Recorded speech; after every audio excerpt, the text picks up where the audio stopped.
Hi guys! Today we're going to be talking about the principles of design.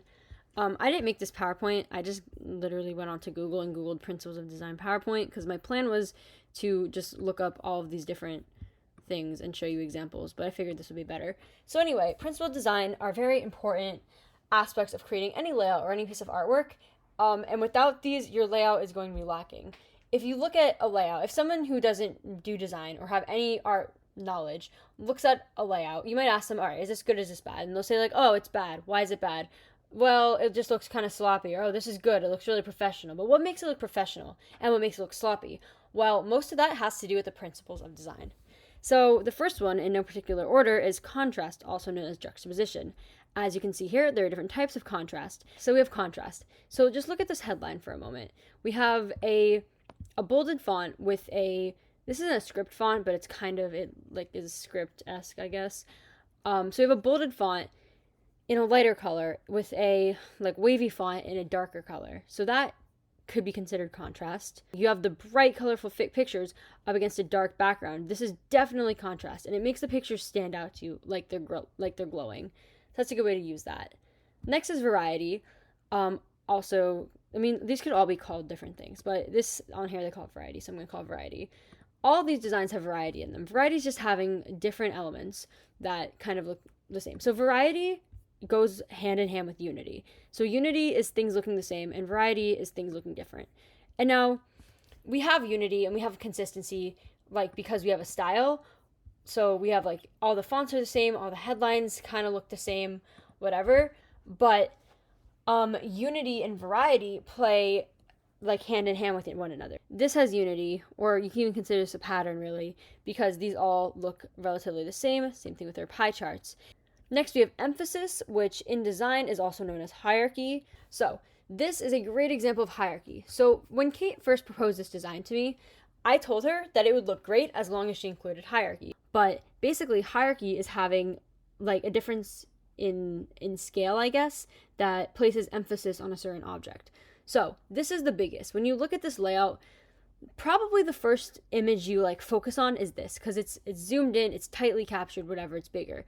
And then you go down here, this is a little smaller, and it has hierarchy because it has a difference in size. But then when you start getting to these outer ones, they're kind of all just going to be with one another, which is fine because that creates unity. Balance is very, very important. So oftentimes when an experienced designer, sometimes it seems like, oh, you know what, this looks good, but it just doesn't look done. Like, what's not done about it? I don't know what to add. And like 9 times out of 10, it's off balance, and that's what looks missing about it. So if you find yourself thinking about your artwork in that way, then that's what it is.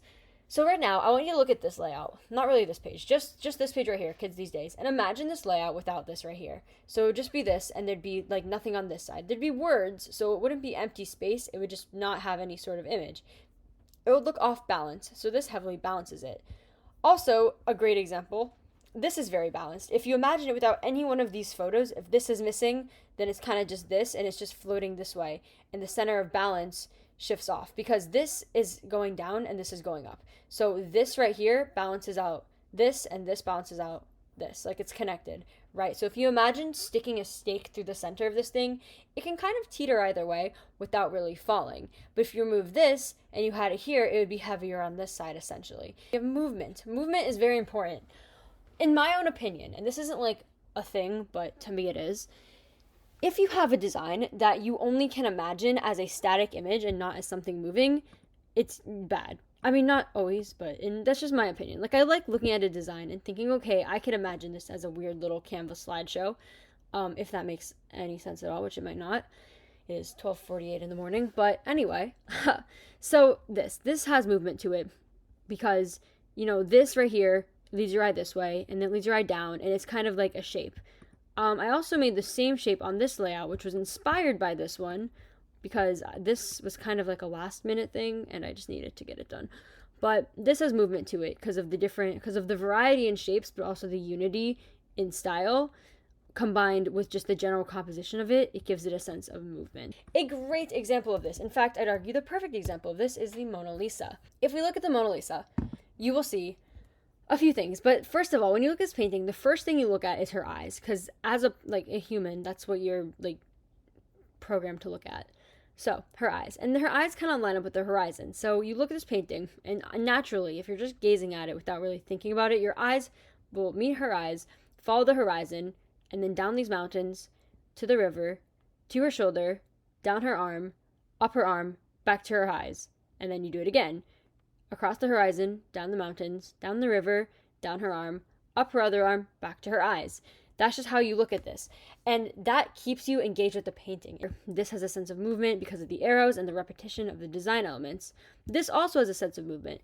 You look here, you start at a picture. No matter really where you start, this kind of lacks hierarchy, not gonna lie. Like, if I'd made this bigger, it would have more of a hierarchy. But let's say you start here, no hate, no fear, down the arrow, across the timeline, up here, this shape points, back here, down the arrow, like all over again.